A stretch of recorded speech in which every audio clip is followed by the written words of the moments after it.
Hey everyone, welcome to my channel. If you enjoy these videos, don't forget to subscribe. I share content that's easy to follow and worth your time. Let's get started. Ever wondered if you can BCC someone on an Outlook calendar invite? It's a common question, and the short answer is no, not directly. Unlike standard emails, Outlook meeting invitations do not have a dedicated BCC field. Calendar invites are built for transparency, meaning all attendees are visible to each other by default. The primary purpose is to coordinate schedules and ensure everyone knows who is expected to attend. This design helps avoid confusion and promotes open communication among participants.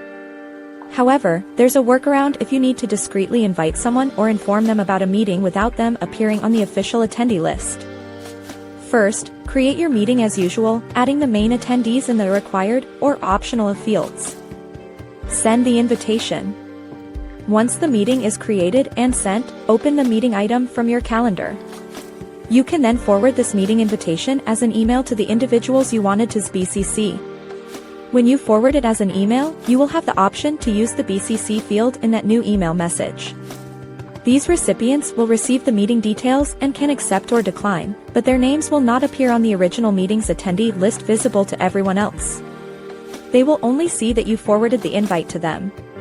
This method allows you to share meeting information discreetly, achieving a similar effect to BCC without directly using a BCC field in the original calendar invite itself.